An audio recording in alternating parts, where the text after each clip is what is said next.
प्यारे विद्यार्थी, स्वागत है आपका युवांश हिंदी अकादमी में। जैसे कि आप जानते हैं, टीजीटी पीजीटी हिंदी की तैयारी हम यूट्यूब पर फ्री कर रहे हैं। जो बच्चे पेड क्लास को अफोर्ड नहीं कर सकते वो हमारे साथ जुड़कर अपनी तैयारी को बेहतर कर सकते हैं। तो चलिएगा, कॉपी और पेन निकाल लीजिएगा। उम्मीद करती हूँ अभी तक के नोट्स आपने कंप्लीट कर लिए होंगे। आज हम पढ़ने वाले हैं अन्य कवि। अन्य कवि में हम देखेंगे कि विद्यापति और अमीर खुसरो को। ठीक है, हम किसको पढ़ने वाले हैं? विद्यापति और अमीर खुसरो को। यहाँ देखिएगा, विद्यापति जी, यहाँ पर सबसे पहले हम विद्यापति को पढ़ेंगे। तो विद्यापति का जो समय है 1350 ईस्वी से 1460 ईस्वी के माना गया है। और अगर देखा जाए शताब्दी में तो 14वीं शताब्दी इनका समय रहा है। विद्यापति का जन्म बिहार प्रांत के जिला दरभंगा के मिथिला के विस्फी नामक ग्राम में हुआ था। यानी कि प्रांत कौन सा था? बिहार प्रांत था। और जिले की बात करें तो दरभंगा जिला। मिथिला का विस्फी नामक ग्राम था यहाँ पर, जहाँ विद्यापति जी का जन्म हुआ था। आगे चलिए, इनके गुरु का नाम हरिमिश्र और इनके पिता का नाम गणपति ठाकुर था। गुरु का नाम क्या था? हरिमिश्र था और पिता का नाम गणपति ठाकुर। नोट करेंगे। आगे, विद्यापति का वंश ब्राह्मण था। विद्यापति का जो वंश था ये किस वंश में पैदा हुए थे? तो ब्राह्मण वंश में पैदा हुए थे और इन्हें ठाकुर की उपाधि दी गई थी। इनकी उपाधि क्या थी? ठाकुर थी। इनका जन्म कुलीन ब्राह्मण कुल में हुआ था। इनका विवाह चंदा देवी के साथ में हुआ था। इनकी पत्नी का नाम भी याद रखेंगे। क्या नाम है इनकी पत्नी का? चंदा देवी। ये इंपॉर्टेंट है, यहाँ पर चीज़ें इस पॉइंट में ये सारे ही इंपॉर्टेंट हैं। इनकी पत्नी का जो नाम है वो चंदा देवी था। इनके 3 पुत्र थे और एक इनकी पुत्री थी। ये तो इनके विषय में आपको जानकारी मिली। अब देखिएगा आगे, विद्यापति जी तिरहुत के राजा कीर्ति सिंह और शिव सिंह के आश्रित कवि थे। इन्हें संस्कृत, अपभ्रंश और मैथिली का पूरा ज्ञान था। विद्यापति मूल से शैव थे, फिर भी उन्हें कृष्ण भक्तों की पंक्ति में स्थान दिया जाता है। उन्हें कहाँ पर स्थान दिया जाता है? जो कृष्ण भक्त थे उनकी पंक्ति में उन्हें स्थान दिया जाता है। विद्यापति को पंडित समाज ने इत्यादि उपाधियों से विभूषित किया है। जैसे उनकी बहुत सारी उपाधियाँ ऐसी थी जो विद्यापति जी को मिली हुई थी। तो आप उनके सभी के नाम यहाँ पर नोट डाउन कीजिएगा। चलिए, इनकी उपाधियाँ कौन कौन सी थी? अभिनव जयदेव के नाम से इन्हें जाना जाता था। मैथिल कोकिल इन्हें कहा जाता था। सरस कवि, अपरूप का कवि, खेलन कवि, कवि कंठहार, कवि रंजन, कवि रतन, नव कवि शेखर, नव कवि और मैथिली बोली का लोकप्रिय कवि, इस नाम से जाने जाते थे विद्यापति जी। ये उपाधियाँ इनको प्राप्त थी, तो बहुत ज़्यादा इम्पोर्टेंट है इनकी उपाधियाँ। अभिनव जयदेव तो बहुत बार क्वेश्चन में पूछा गया है। ठीक है, और अगर बात करते हैं आगे, एक और पॉइंट इनका वो नोट कीजिएगा कि सबसे अधिक उपाधियाँ धारण करने वाले जो व्यक्ति थे, जो कवि थे, वो थे विद्यापति जी। सबसे अधिक उपाधियाँ किसको मिली थी? विद्यापति को ही मिली थी। आचार्य हजारी प्रसाद द्विवेदी ने विद्यापति को श्रृंगार रस का सिद्ध वाक कवि कहा है। ये इंपॉर्टेंट पॉइंट है। विद्यापति जी को क्या कहा है? हजारी प्रसाद द्विवेदी जी ने श्रृंगार रस का सिद्ध वाक कवि। जनश्रुति है कि महाप्रभु चैतन्य देव ने विद्यापति के पदों को गाते गाते भाव विभोर होकर वे मूर्छित हो जाया करते थे। क्या जनश्रुति का मतलब क्या होता है? कि लोगों में ये बात जो है बहुत ज़्यादा प्रचलित है। लोग ऐसा मानते हैं कि महाप्रभु चैतन्य देव विद्यापति के पदों को गाते गाते, जब वो विद्यापति जी के पद गाया करते थे तो भाव विभोर होकर क्या होता था? मूर्छित हो जाया करते थे। आगे चलते हैं। हरप्रसाद शास्त्री, रामचंद्र शुक्ल और सुभद्रा झा, रामकुमार वर्मा, रामवृक्ष बेनीपुरी, कितने मैंने विद्वानों के नाम बताए आपको। हरप्रसाद शास्त्री इसी तरीके से आपको लिखना है। रामचंद्र शुक्ल, सुभद्रा झा, रामकुमार वर्मा और रामवृक्ष बेनीपुरी जी आदि विद्वानों ने विद्यापति को सिद्ध श्रृंगारी माना है। शुद्ध श्रृंगारी माना है। किसने माना है? हरप्रसाद शास्त्री जी ने, रामचंद्र शुक्ल ने, सुभद्रा झा, रामकुमार वर्मा और रामवृक्ष बेनीपुरी, ये विद्वान हैं और इन्होंने शुद्ध श्रृंगारी कवि माना है विद्यापति को।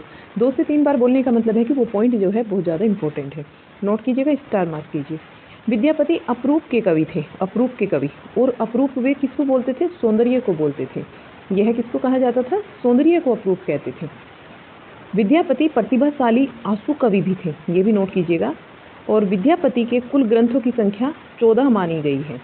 इनके जो प्रमुख ग्रंथ हैं जो बहुत ज़्यादा इम्पोर्टेंट है, उनके विषय में मैंने कुछ डिटेल में बताया है और कुछ ऐसे भी हैं जो आपको डायरेक्टली नाम बताए गए हैं। तो कितने ग्रंथ हैं विद्यापति जी के? क्वेश्चन बना हुआ है ये टीजीटी में कि विद्यापति के ग्रंथों की संख्या कितनी है, तो ये चीज़ भी याद रखेंगे। आगे चलते हैं। सबसे पहले नंबर पर आपको नोट डाउन करना है कीर्तिलता को। कीर्तिलता को देखिएगा, इसके विषय में इंपॉर्टेंट चीज़ें आपको ऐसे ही पॉइंट बनाकर लिखनी है। इस ग्रंथ की रचना अवहट भाषा में हुई है। इसमें कीर्ति सिंह की उदारता और यश का वर्णन किया गया है। यह एक चरित्र काव्य है। कीर्तिलता जो है वो एक चरित्र काव्य है और इस कीर्तिलता का जो अंगी रस है वो वीर रस है। कीर्तिलता में विद्यापति ने अपने को खेलन कवि कहा है, अपने आप को। तो ये पूछा जा सकता है आपसे कि विद्यापति को खेलन कवि किसने कहा है? उन्होंने स्वयं कहा है खुद को खेलन कवि, और किस रचना के अंतर्गत कहा है? तो कीर्तिलता में कहा है। बहुत ही ज़्यादा इंपॉर्टेंट है, स्टार मार्क जरूर कीजिएगा इसको। ठीक, आगे देखिएगा। विद्यापति ने कीर्तिलता को भृंगी भृंगी संवाद के रूप में लिखा है। किस संवाद में लिखा है? भृंगी भृंगी संवाद के रूप में लिखा है। विद्यापति ने कीर्तिलता को कहानी कहा है। नेक्स्ट है, कीर्तिलता में विद्यापति ने जौनपुर का रोचक वर्णन किया है। नेक्स्ट, कीर्तिलता जो है ये एक ऐतिहासिक काव्य है। जितनी भी इंपॉर्टेंट बातें हैं वो सब मैंने ब्लू कलर से यहाँ पर आपको मेंशन की। आप भी इसी तरीके से जब नोट्स बनाएंगे एक सुंदर तरीके से 2 पेन का यूज करते हुए तो ज़रूर बनाना, क्योंकि इंपॉर्टेंट जो बात है वो आपको अलग से ही दिखाई दे। मैंने भी हर चीज़ में, हर एक लाइन में जो इंपॉर्टेंट बात है वो ऐसे ही आप मेंशन की है। आपको भी अपने नोट्स इसी तरीके से बनाने हैं। नेक्स्ट देखिएगा, जो कीर्तिलता है, कीर्तिलता की भाषा को विद्यापति ने देसिल बाना कहा है। क्या कहा है? देसिल बाना कहा है। और इस कीर्ति का आरंभ भृंगी भृंगी संवाद से होता है। भृंगी भृंगी प्रश्न के उत्तर में सारी कथा ही अंकित कर दी गई और इस रचना को 4 पल्लवों में विभक्त किया गया है। कितने पल्लवों में विभक्त किया गया है? तो 4 पल्लवों में विभक्त किया गया है। इंपॉर्टेंट पॉइंट आप याद रखेंगे। ये जो रचना है हमारी कीर्तिलता के विषय में कौन कौन से इंपॉर्टेंट बातें हैं वो आपको सब यहाँ मेंशन है कि ये अवहट भाषा में है। उदारता और यश का वर्णन इसमें किया गया है। एक चरित्र काव्य है। वीर रस इसका अंगी रस है। विद्यापति जी ने खुद को खेलन कवि कहा है। इसको भृंगी भृंगी संवाद के रूप में लिखा गया है। और विद्यापति ने कीर्तिलता को कहानी कहा है। जौनपुर का इसमें रोचक सुंदर वर्णन किया गया है। ऐतिहासिक काव्य है कीर्तिलता। देसिल बाना इसको कहा है विद्यापति जी ने। भृंगी भृंगी संवाद से आरंभ होता है और इस भृंगी भृंगी संवाद में ही सारी कथा अंकित कर दी गई है। 4 इसमें पल्लव है। तो मैंने फटाफट से आपको रिवीजन करा दिया। इसी तरीके से आपको नोट्स बनाकर जब आप रिवाइज करेंगे, अपना लर्न करेंगे तो फटाफट से आपको भी लर्न हो जाएगा। नेक्स्ट देखिएगा, जो दूसरी रचना है विद्यापति जी की वो है कीर्ति पताका। उस रचना का नाम है कीर्ति पताका। कीर्ति पताका में विद्यापति ने जो भाषा ली है वो कौन सी भाषा ली है? अवहट भाषा यहाँ पर रखी है। कौन सी रखी है? अवहट भाषा रखी है। और कीर्तिलता की भाषा भी अवहट है। तो दोनों रचनाओं की भाषा अभी तक क्या हुई? अवहट भाषा हुई है। इसमें शिव सिंह का वर्णन किया गया है और यह रचना अभी तक संपादित होकर प्रकाशित नहीं हुई है। ये क्वेश्चन बनता है कि विद्यापति जी की कौन सी रचना प्रकाशित नहीं हुई है? ठीक है, प्रकाशित नहीं हुई है, ये क्वेश्चन बना हुआ है आपका एग्जाम में। तो इसको तो बहुत ही ज़्यादा स्टार, डबल स्टार लगा लीजिएगा। इंपॉर्टेंट लाइन है, यहाँ से क्वेश्चन बनता ही बनता है कि विद्यापति की कौन सी रचना अभी तक प्रकाशित नहीं हुई। आप फटाक से बता देंगे कि जो रचना है कीर्ति पताका, किसी ने देखा ही नहीं उसको प्रकाशित होते। कि शिव जी ने जो अपनी पताका फैलाई थी उस समय, आप इस तरीके से याद कर सकते हैं, उसे कोई देख नहीं पाया, यानी कि वो प्रकाशित नहीं हो पाई। इस तरीके से याद कर लीजिएगा कुछ भी। आगे चलिए, इसमें शिव सिंह के युद्धों का विस्तार से वर्णन किया गया है, विस्तृत रूप में वर्णन किया गया है। ऐसे आगे पदावली जो है, इनकी तीसरी रचना का नाम है पदावली। और पदावली इतनी इंपॉर्टेंट है, इतनी ज़्यादा इंपॉर्टेंट है कि इसी रचना के कारण विद्यापति जी को मैथिल कोकिल कहा गया है। नोट डाउन कीजिएगा इसके विषय में। यह मैथिली भाषा में रचित है। इसमें सरस गीति परक रचना है। यह जो रचना है यह एक सरस और गीति परक रचना है। इसमें संयोग और वियोग श्रृंगार की मार्मिक अभिव्यंजना की गई है। विद्यापति की प्रसिद्धि का जो मूल आधार है वो क्या है? पदावली ही है। ये क्वेश्चन आपका बनता है एग्जाम में कि विद्यापति की प्रसिद्धि का आधार कौन सी रचना है, तब आपको बताना होगा आंसर पदावली। पदावली रचना के कारण विद्यापति जी मैथिल कोकिल कहलाए। देखिएगा ये आ गया, यहाँ पर भी आपको स्टार लगाना है कि पदावली रचना के कारण ही विद्यापति जी जो है वो मैथिल कोकिल कहलाए हैं। विद्यापति के पद अधिकतर श्रृंगार के ही हैं, जिसमें नायिका और नायक राधा कृष्ण हैं।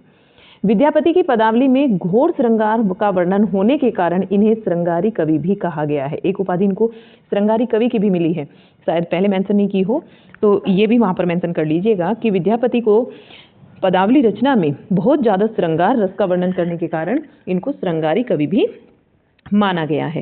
नेक्स्ट है कि वास्तव में विद्यापति मैथिली लोक भाषा के प्रसिद्ध कवि हैं और जो मैथिली भाषा है उसके भी ये लोक प्रसिद्ध कवि हैं, बहुत ही फेमस कवि हैं मैथिली भाषा के।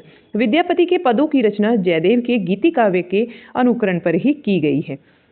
आगे चलते हैं, आगे देखिएगा। विद्यापति पदावली में भक्ति और अध्यात्म की खोज का विरोध, विद्यापति की पदावली में भक्ति और अध्यात्म की खोज का विरोध किसने किया? आचार्य रामचंद्र शुक्ल जी इन शब्दों में करते हैं। तो देखिएगा, शुक्ल जी ने विद्यापति की जो पदावली रचना है उसमें भक्ति और आध्यात्म की खोज का विरोध किया है, घोर विरोध किया है। ठीक है, और वे किस तरीके से शुक्ल जी इसका विरोध करते हैं उनके शब्दों में, ये तो मोस्ट इंपोर्टेंट कथन है आपका, इसको लिख लीजिएगा यहाँ पर। इंपोर्टेंट कथन है और मोस्ट इंपोर्टेंट है। देखिएगा, आध्यात्मिक रंग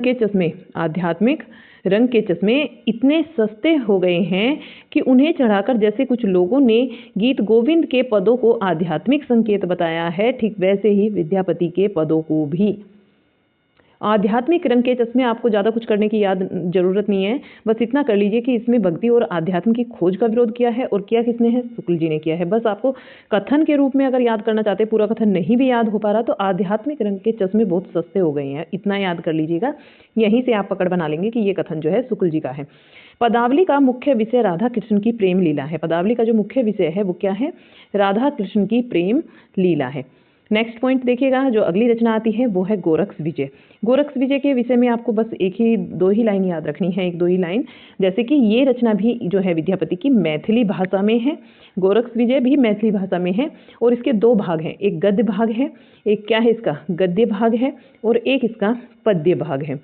तो गद्य भाग में इसके संस्कृत का वर्णन हुआ है, संस्कृत में है गद्य भाग, यानी कि गद्य भाग जो है इसका संस्कृत भाषा में है, और पद्य भाग जो है वो मैथिली भाषा में है। ये बात याद रखनी है। क्वेश्चन जो बनता है गोरक्ष विजय से वो यही बनता है कि गोरक्ष विजय का गद्य भाग किस भाषा में लिखा गया है, या फिर पद्य भाग कौन सी भाषा में है। आपको याद रखना है, गोरक्ष विजय की रचना मैथिली भाषा में हुई है, गद्य भाग संस्कृत में, और पद्य भाग जो है वो मैथिली में है। आगे इनकी रचना को देखिएगा, मणिमंजरी, आगे जो रचना है इनकी मणिमंजरी। फिर आती है भू परिक्रमा, मणिमंजरी, भू परिक्रमा, पुरुष परीक्षा, लिखनावली, दुर्गा भक्ति तरंगिनी, शैव सर्वस्व सार, गंगा वाक्यावली, विभाग सार, गया पतलक, व्रण कृत्य, व्याधि भक्ति तरंगिनी, द्वैत निर्णय, दान लीला। दान लीला के बाद आती है दान लीला। ये जो रचना है इनकी, ये सारी की सारी रचनाएं जो मैंने अभी आपको बताई है, दान लीला ये इनकी 70 नंबर की होगी, और प्रमाणिक कितनी मानी जाती है? 14 मानी जाती है। ठीक है, तो ये जो सारी रचनाएं हैं, अभी तक तो मैंने बता दिया आपकी कीर्ति लता, कीर्ति पताका अभट्ट भाषा में है, फिर पदावली और गोरक्ष विजय जो है वो मैथिली भाषा में है। लेकिन यहाँ पर जो मैंने आपको मेंशन किया है कि मणिमंजरी से लेकर दान वाक्यावली तक ये रचनाएं इनकी किस भाषा में है? संस्कृत भाषा में है। किसमें है? संस्कृत में है। नोट डाउन कर लीजिएगा इसके सामने कि ये सारी रचनाएं जो है वो संस्कृत भाषा में है। यहाँ पर मैंने लिखा भी है, यह सारी रचनाएं जो है संस्कृत भाषा में है। तो यहाँ आपका विद्यापति जी कंप्लीट हो जाता है। अगर कोई पॉइंट ऐसा है जो विद्यापति के विषय में आपको समझ नहीं आया है तो मुझे ज़रूर बताइए कमेंट बॉक्स में, मैं उसका सॉल्यूशन ज़रूर करूँगी। ठीक है, अब चलते हैं हम आगे अमीर खुसरो की तरफ। अमीर खुसरो करने के बाद में हमारा आदिकाल जो है वो कंप्लीट तरीके से पूरा हो जाएगा, आपको पूरा हो जाएगा, और इसके बाद फिर हम एक क्लास में पूरे को रिवाइज करते हैं। देन हम करेंगे नेक्स्ट टॉपिक पर, अगली क्लास भक्ति काल पर। अमीर खुसरो, अमीर खुसरो इनका जो समय है ये 1253 से लेकर 1325 माना गया है। 1325 ईस्वी, 1253 ईस्वी से 1325 ईस्वी बच्चन सिंह जी के अनुसार, ये जरूर याद रखना है। अमीर खुसरो का जन्म जिला एटा के पटियाला गांव में हुआ था। इनका जो वास्तविक नाम था, अमीर खुसरो का वास्तविक नाम क्या था? अबुल हसन यामीनुद्दीन अमीर खुसरो। अबुल हसन यामीनुद्दीन अमीर खुसरो जो है इनका वास्तविक नाम था। आगे इनके पिता का नाम सैफुद्दीन मोहम्मद था, इनके गुरु का नाम निजामुद्दीन ओलिया, और इनकी भाषा खड़ी बोली, ब्रज, अवधी और फारसी। ये कितनी भाषाओं का इन्हें ज्ञान था? खड़ी बोली का, ब्रज का, अवधी का और फारसी भाषा का। नेक्स्ट, स्वयं अमीर खुसरो ने 11 सुल्तानों का शासन देखा था। अमीर खुसरो जी ने क्या देखा था? 11 सुल्तानों का शासन देखा था, जिसमें गुलाम वंश, खिलजी वंश और तुगलक वंश आते हैं। ठीक है, ये अमीर खुसरो के विषय में जानकारी है, तो ये जानना भी हमारे लिए काफ़ी ज़रूरी है, भले ही इतिहास से संबंधित हो, क्योंकि गुलाम वंश, खिलजी वंश और तुगलक वंश इतिहास का टॉपिक है। लेकिन हमें ये नहीं पढ़ना, हमें पढ़ना है कि अमीर खुसरो ने जो है वो 11 सुल्तानों का शासन देखा था। अलाउद्दीन खिलजी के साथ सबसे ज़्यादा समय तक इन्होंने समय बिताया। अमीर खुसरो प्रारंभ में मुस्लिम थे, इन्होंने हिंदी शब्दों का खुलकर प्रयोग किया है। ये मुसलमान थे और इन्होंने जो है हिंदी के शब्दों का खुलकर प्रयोग किया है अपनी रचनाओं में। उन्हें खड़ी बोली के आविष्कार का भी श्रेय दिया जाता है। अमीर खुसरो जी को खड़ी बोली का जनक भी माना जाता है, उनके खड़ी बोली के आविष्कार का श्रेय भी दिया जाता है। आगे चलते हैं। वे अपनी पहेलियां और मुकरियों के लिए जाने जाते हैं। अमीर खुसरो जी, उन्होंने बहुत सारी पहेलियां लिखी हैं और मुकरियां लिखी हैं, और इसके लिए वे फेमस भी हैं। अगर पूछा भी जाए कि अपनी अमीर खुसरो किसके लिए फेमस है, तो जबान पर एक ही शब्द चढ़ता है, पहेली और मुकरियां। आगे देखिएगा, अमीर खुसरो के कुछ अन्य उपनाम हैं। उपनाम में देख लीजिएगा, ये बहुत ज़्यादा इंपॉर्टेंट है और एग्जाम में बना भी है यहाँ से क्वेश्चन। भारत का तोता इनको कहा गया है, और तूतीय हिंद भी इनको कहा गया है, हिंदुस्तान की तूती कहा गया है। खड़ी बोली का प्रथम कवि कहा जाता है। तोता ए हिंद अलाउद्दीन ने इन्हें कहा है, तोता ए हिंद। और कवियों में महाकवि तथा कवियों में राजकुमार, कवियों में तो महाकवि और कवियों में राजकुमार इन्हें कहा गया है। डॉक्टर रामकुमार वर्मा ने इन्हें अवधि का प्रथम कवि माना है। डॉक्टर रामकुमार वर्मा ने अमीर खुसरो जी को अवधि का प्रथम कवि माना है। नेक्स्ट पॉइंट है, अमीर खुसरो हिंदू इस्लाम समन्वित संस्कृति के प्रथम एवं प्रतिनिधि कवि थे। भारतीय संस्कृति का एक वाद्य यंत्र वीणा एवं अरबी के तंबूरे को मिलाकर इन्होंने सितार का आविष्कार किया। इन्होंने क्या किया था? इन्होंने भारतीय संस्कृति का जो एक वाद्य यंत्र है जिसका नाम है वीणा, और अरबी के तंबूरे को, अरबी का एक वाद्य यंत्र है अरबी में जिसका प्रयोग होता है, तो उसका नाम है तंबूरा, तंबूरे, इनको मिलाकर इन्होंने एक सितार का आविष्कार किया। यह तबला के आविष्कारक थे अमीर खुसरो जी। जनता का मनोरंजन इनका मुख्य उद्देश्य था। ज्ञान मूलक, मनोरंजन परक और सूफी रचनाएं इनकी विशेषता थी। नेक्स्ट है, इन्होंने हिंदी के लिए हिंदवी शब्द का प्रयोग किया है। इन्होंने हिंदी के लिए क्या किया है? हिंदवी शब्द का प्रयोग किया है। इन्होंने स्वयं को फारसी का जामी का समकालीन बताया है। फारसी कवि थे जामी, फारसी कवि कौन थे? जामी, उनका समकालीन भी बताया है। अमीर खुसरो जी ने अपने आप को फारसी कवि जामी का समकालीन भी बताया है, और हजारी प्रसाद द्विवेदी ने इन्हें मेधावी एवं सुकवि की संज्ञा दी है।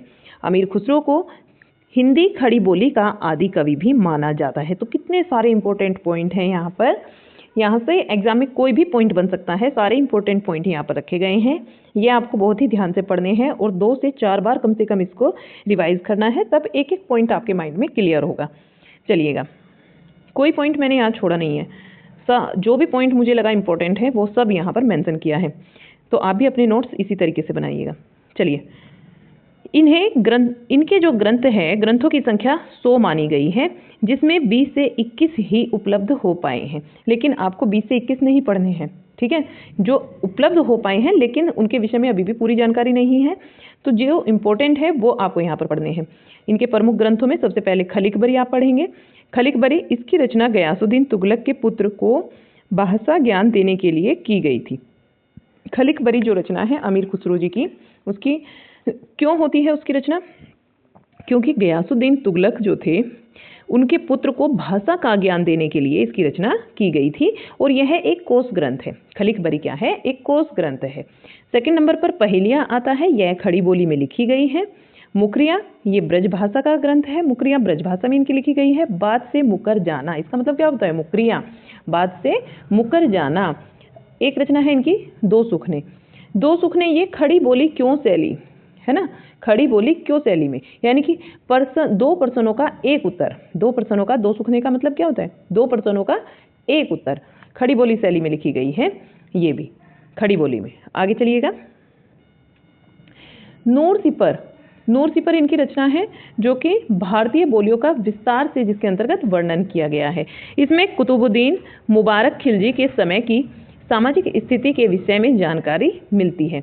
नेक्स्ट रचना है हालाते कन्हैया। हालाते जो कन्हैया है ये रचना अवधी और ब्रज भाषा में लिखी गई है, यानी कि अवधी और ब्रज दोनों भाषा में भक्तिप्रक रचना है, अवधी और ब्रज में लिखी गई है। दोनों भाषाओं के शब्द आपको इसमें देखने को मिलते हैं और ये भक्तिप्रक रचना है हालाते कन्हैया। फिर इनकी गजल है, अमीर खुसरो जी की एक रचना का नाम है गजल और अमीर खुसरो ने नजराने हिंद भी लिखा है। एक रचना है अमीर खुसरो जी की आवाज ए खुसरवी, ये संगीत विषयक रचना है। कैसी रचना है? संगीत विषयक रचना है। इनके विषय में जो डिटेल मैंने लिखी है ये बहुत ज़्यादा इंपॉर्टेंट है, ये याद रखनी है क्योंकि क्वेश्चन यहीं से निकल कर आते हैं। अगर रचनाओं से क्वेश्चन पूछे जाते हैं तो वहीं से निकल कर आएंगे और अगर डायरेक्टली रचना पूछ ली जाती है तो पेपर जो है वो इजी पेपर की श्रेणी में आ जाता है। एक रचना है आशिक। आशिक इनकी रचना है और इस रचना में हिंदी की प्रशंसा की गई है। इनके विषय में कुछ महत्वपूर्ण बिंदु हैं, ये भी देखते हैं। अमीर खुसरो को हिंदी की रचनाओं का प्रथम संकलन जवारे खुसरवी के नाम से 1918 ईस्वी में मौलाना रशीद अहमद सालेम ने अलीगढ़ से प्रकाशित करवाया था। यानी कि अमीर खुसरो जी की हिंदी की रचनाओं का जो प्रथम संकलन हुआ था वो जवारे खुसरवी के नाम से 1918 ईस्वी में मौलाना रशीद अहमद सालेम ने अलीगढ़ से प्रकाशित करवाया था। सेकेंड महत्वपूर्ण पॉइंट है द्वितीय संकलन 1922 ईस्वी में ब्रजरतन दास जी ने खुसरो की हिंदी कविता नाम से नागरी प्रचारणी सभा से प्रकाशित करवाया था। दोनों पॉइंट पता चले, एक 1918 में हुआ था और दूसरा जो है इनकी रचनाओं का दूसरा जो संकलन था वो 1922 में। पहला किसने करवाया? मौलाना रशीद अहमद सालेम ने अलीगढ़ से, दूसरा नागरी प्रचारणी सभा से हुआ था और ब्रजरतन दास जी ने कराया था। आलोचकों के मत हैं इनके विषय में, जैसे पहली रचना की इस शैली का हिंदी काव्य में आगे विस्तार नहीं हुआ किंतु रहस्य प्रवृत्ति के विकास पर उसका प्रभाव अवश्य पड़ा है, डॉक्टर नगेंद्र का कथन है। नेक्स्ट है इनकी पहेलियां और मुकरियां प्रसिद्ध हैं, उनमें उक्ति और वैचित्र्य की प्रधानता है, आचार्य रामचंद्र शुक्ल जी का ये कथन है। नेक्स्ट कथन अमीर खुसरो के पहले कई हैं जिन्होंने आदिकाल में मनोरंजन पूर्ण साहित्य लिखा है, ऐसा कहा है आचार्य हजारी प्रसाद द्विवेदी जी ने। नेक्स्ट कथन अमीर खुसरो ने लोक रुचि को ध्यान में रखकर ही रचना की है। अमीर खुसरो जी ने लोक रुचि को, यानी कि जो लोग थे संसार में, जो लोग हैं उनकी रुचि को ध्यान में रखकर ही रचनाएं की है। उनकी रचनाओं में तत्कालीन संस्कृति की झलक भी विद्यमान है, वे सही अर्थों में जनकवि हैं गुलाब राय के अनुसार, यह कथन है। नेक्स्ट पॉइंट अमीर खुसरो को भाव की गहराई की दृष्टि से भले ही महत्व न दिया जाए किंतु भाषा की दृष्टि से उनकी पहेलियां और साहित्य के इतिहास का एक महत्वपूर्ण अंग रहेगी, ऐसा कथन डॉक्टर नगेंद्र का है।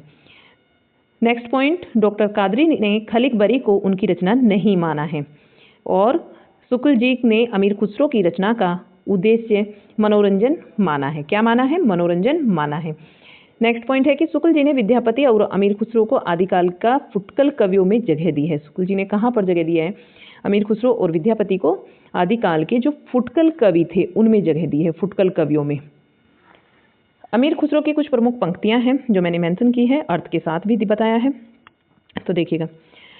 चैमन तूतिये हिंदुम अर रासत पुरसी जेमन हिंदुई पुरस ना तानाज गोयम, अर्थात मैं हिंदुस्तान की तूती हूँ, चेमन तूती हिंदुम, तूतिये हिंदुम, मैं हिंदुस्तान की तूती हूँ, अर रासत पुरसी, अगर तुम वास्तव में मुझसे कुछ पूछना चाहते हो, जे मन हिंदुई पुरुष, तो हिंदवी में पूछो, जिसमें तानाज गोयम, जिसमें मैं कुछ अद्भुत बातें बता सकूं। गुरु के निधन पर भी इन्होंने कुछ पंक्तियां लिखी थी, जैसे गोरी सोवे सेज पर मुख पर डारे केस, चल खुसरो घर आपने रैन भई चहुदेश। बहुत इंपॉर्टेंट ये पंक्ति है। आगे देखिएगा, सूफी भाव में इन्होंने कुछ पंक्तियां लिखी, जैसे खुसरो रैन सुहाग की जागी पी के संग, तन मेरो मन पियो को दो भय एक रंग। खुसरो दरिया प्रेम का उल्टी वाकी धार, जो उतरा सो डूब गया, जो डूबा सो पार। ये भी बहुत ही इंपॉर्टेंट पंक्तियां हैं। आगे देखिएगा, पहली पर भी मैंने एक पंक्ति ली है इनकी। इन्होंने कहा है कि एक थाल मोती से भरा सबके सिर पर औंधा धरा, चारों ओर वह थाली फिरे, मोती उससे एक ना गिरे। ये पहेली के रूप में इन्होंने पंक्तियाँ ली हैं, पहेली के रूप में भी बातें करते थे और इसका जो मतलब आंसर होता है वो भी आकाश होता है।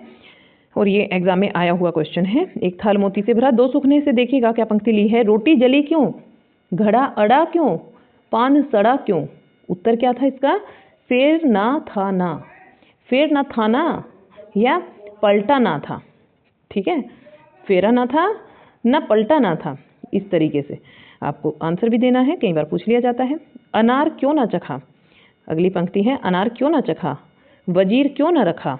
अनार क्यों ना चखा, वजीर क्यों ना रखा, ये यानी दाना ना था। अनार का दाना और दाना यानी कि बुद्धिमान, दाने का मतलब क्या है यहाँ, बुद्धिमान से है।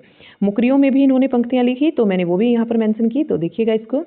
जब मांगू तब जल भरी लावे, जब मांगू तब जल भरी लावे, मेरे मन की तपन बुझावे, मन का भारी तन का छोटा, ए सखी साजन ना सखी लोटा।